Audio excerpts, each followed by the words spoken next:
Mais le respect de la femme est tellement important en islam que Dieu a rappelé dans le Coran. Et le prophète alayhi salatu wassalam, dans les récits prophétiques authentiques, que la femme, c'est ta fille, c'est ton épouse, c'est ta mère, et que lorsqu'elle est une fille, c'est une protection pour toi contre le feu de l'enfer. Lorsque c'est ton épouse, eh bien c'est elle qui va faire de toi un croyant parmi les croyants à la fois la plus complète et parfaite. Et lorsqu'elle est ta mère, c'est ton paradis. Lorsqu'elle est ta fille, c'est une protection pour toi contre le feu de l'enfer. La preuve rapportée par l'imam al-Bukhari.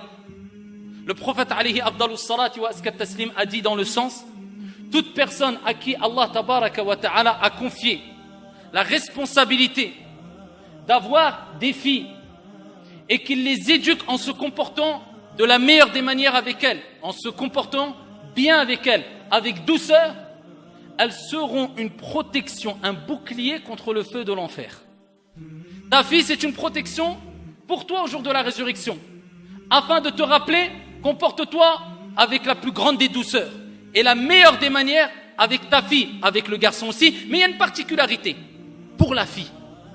Lorsqu'elle est ton épouse, rapporté par l'imam at-Tirmidhi, bisanadin Hassan, le prophète alayhi salatu wassalam a dit: akmalul mu'minina imanan ahsanuhum khuluqa.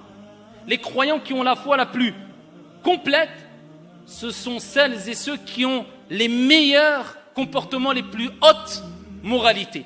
Wa khiyarukum khiyarukum linisa'ihim. Et les meilleurs d'entre vous, c'est comme si le prophète nous disait: ceux qui ont les meilleurs comportements, et les meilleurs d'entre vous sont ceux qui sont les meilleurs envers les épouses. Ton épouse fera de toi un croyant parmi les croyants à la foi la plus complète. Et lorsqu'elle est ta mère, la femme, eh bien le prophète alayhi salatu wassalam nous dit, dans le hadith rapporté par An-Nasa'i, il dit à un compagnon: ilzamha fa innal jannah tahta aqdamiha. Accroche-toi à elle, reste auprès d'elle, ta mère, car le paradis est sous les pieds de ta mère.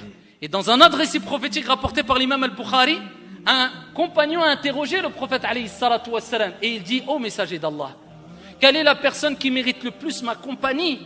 Et le prophète alayhi salatu wassalam de lui répondre: ummuk, ta mère. Il dit: et ensuite?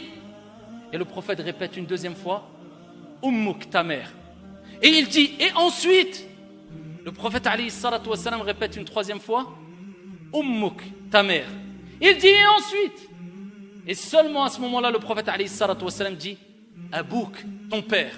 Cela ne veut pas dire que le père n'est pas à respecter, tout être humain est à respecter. Mais il y a des particularités, et même pour le père.